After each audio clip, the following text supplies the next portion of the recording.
ఉదయం దేవుని వాగ్దానం. నీకు వాగ్దానం ఇచ్చిన దేవుడు నమ్మదగినవాడు, నిన్ను విడువడు, ఎడబాయడు. ప్రైజ్ ది లార్డ్ అండి. Good morning. అందరు బాగున్నారా?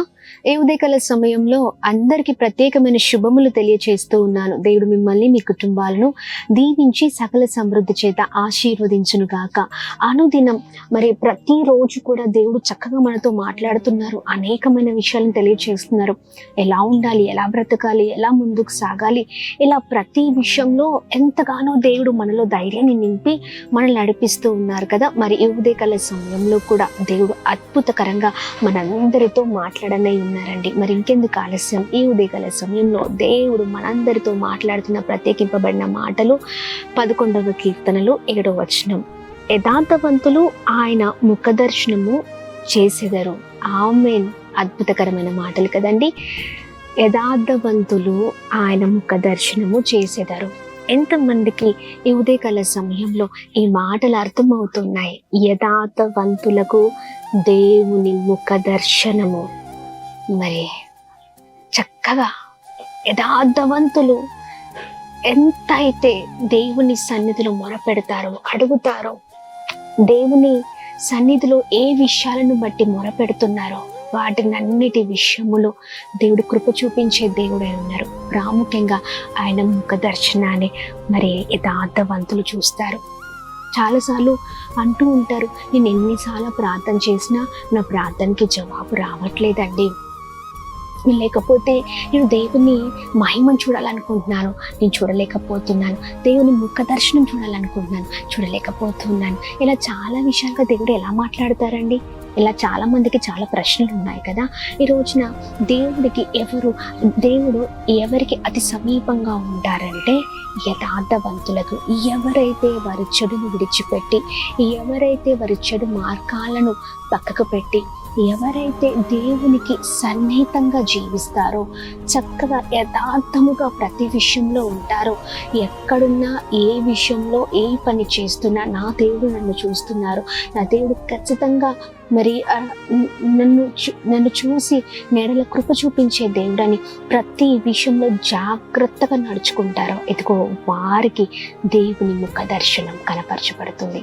ఈ రోజున యథార్థంగా ఉన్నావా? నీ ప్రార్థనలో యథార్థత ఉందా? నీ నడవల్లో యథార్థత ఉందా? నీ భక్తిలో యథార్థత ఉందా? లేకపోతే నీవు వెళ్తున్న ప్రతి మార్గంలో, ప్రయాణంలో, లేకపోతే నువ్వు చేసిన ప్రతి ప్రయత్నంలో, పనిలో యథార్థవంతుడిగా ఉన్నామా? ప్రియ సహోదరి, ఈ రోజున మనమందరం యథార్థవంతులుగా ఉంటేనే దేవుని ముఖ దర్శనం చూడగలుగుతాం. ఆశ పెట్టుకున్నంత మాత్రానే సరిపోదు. ఆశతో పాటు నువ్వేం చేయాలంటే భయభక్తులు కలిగిన జీవితం, యథార్థవంతుడిగా, యథార్థవంతురాలిగా నీవు ఉన్నప్పుడే నీ జీవితంలో దేవుని మహిమను చూస్తావు. ఆమేన్. ఈ ఉదయకాల సమయంలో మరి దేవుడు చక్కగా ఉదయకాల సమయంలో మాట్లాడుతుండగా మన పాత రోత జీవితాన్ని విడిచిపెట్టి దేవుని దగ్గరికి వద్దామండి. దేవుని దగ్గరికి వచ్చేటప్పుడు పరిశుద్ధులంగా ఉండాలి. ప్రార్థించేటప్పుడు పరిశుద్ధత కలిగిన ప్రార్థన మనలో ఉండాలి. యథార్థవంతులుగా ఉండాలి. ఈ ఉదయకాల సమయంలో దేవుడు చక్కగా మాట్లాడుతున్నప్పుడు మరి మన జీవితాలను మార్చుకుందాం, మన బ్రతుకులను మార్చుకుందాం, దేవునికి దగ్గరగా జీవిద్దాం. దేవుని ముఖ దర్శనాన్ని, ముఖ కాంతిని, లేకపోతే ఆయన మాట్లాడుతున్న ప్రతి మాటను రిసీవ్ చేసుకుందాం. ఆమె ఈ ఉదయకాల సమయంలో ఆలస్యం చేయకుండా మరి ప్రార్థనలో ఉందాం. అలాంటి జీవితం నాకు దయచేయండి అయ్యా. యథార్థత కలిగిన జీవితం నాకు దయచేయండి. ఆయనకి ఇష్టమైన కుమార్తెగా నేను ఉండాలయ్యా. అలాంటి జీవితం నాకు దయచేయని ప్రార్థన చేస్తూ ముందుకు సాగుదాం. ప్రార్థన. అద్భుతమైన దేవుడవయ్యా, చక్కని రీతిలో ఉదయకాల సమయంలో మా అందరితో మీరు మాట్లాడుతున్నందుకు స్తోత్రం. మీ బలమైన మాటల ద్వారా మేము ఎంతగానో బలపరచబడుతూ ఉన్నాం.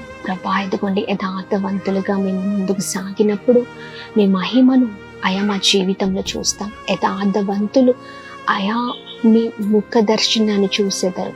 నిజమే అయ్యా, ముఖ దర్శనాన్ని చూసే అయా ఇదిగోండి భాగ్యాన్ని మాకు దయచండి. చక్కని నడవడిని నడుచుకునే కృపను దయచండి. ఏ విషయంలో అయితే, ఏ దాంట్లో అయితే పొరపాట్లు చేస్తున్నామో, ఏ విషయంలో అయితే అయా ప్రభు ఇదిగోండి మేము తప్పులు చేస్తున్నామో, ఏ విషయంలో అయితే మీకు దూరంగా ఉంటున్నామో, ఏ విషయంలో అయితే అయ్యా మీ మనసును గాయపరుస్తున్నామో, ప్రతి విషయాన్ని బట్టి మేము ప్రార్థిస్తున్నాం.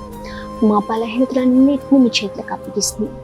తీసివేసేయండి అయ్యా. మీకు దగ్గరగా జీవించే వారికి ఉండే కృపను దయచేయండి. ప్రతి దాంట్లో, ప్రతి ప్రయత్నంలో, ప్రతి విషయంలో యథార్థత కలిగి మేము జీవించదుము కాక గొప్పవారిగా ఉంచండి అయ్యా. మేము ప్రార్థిస్తున్నాం. ఎంతమంది అయితే ఉదయకాల సమయంలో మీ మాటలు ధ్యానిస్తున్నారు, వారందరి జీవితాన్ని బ్లెస్ చేయమని వేడుకున్న వారు గొప్పవారు అగుదురు కాక, గొప్ప స్థితిలో ఉందురు కాక, ఉన్నతమైన భవిష్యత్తు వారికి మీరు దయచేయమని వేడుకున్న ప్రభా. ఇదిగోండి, వారు మంచి ఆరోగ్యాన్ని, క్షేమాన్ని మీరు కలగచేయండి. ఎంతమంది అనారోగ్య స్థితిలో ఉన్నారో వారికి మంచి ఆరోగ్యం కలుగును కాక, చేస్తున్న పనులలో, ప్రయత్నంలో మీరు తోడే ఉందిరు కాక. అలాగనే మేము ప్రార్థిస్తున్నాం. ఈ ఉదయకాల సమయంలో birthdays, marriage days, special event celebrate చేసుకున్న వారందరి పట్ల మీ దయ, మీ కృప, మీ కనికరం మెండుగా కుమ్మరిస్తూ బ్లెస్ చేయమని యేసు నామములో అడుగుతున్నాం తండ్రి. Amen, amen, amen. Praise the Lord. May God bless you. దేవుడు మిమ్మల్ని, మీ కుటుంబాన్ని దీవించి సకల సమృద్ధి చేత ఆశీర్వదించును కాక. ఆమేన్.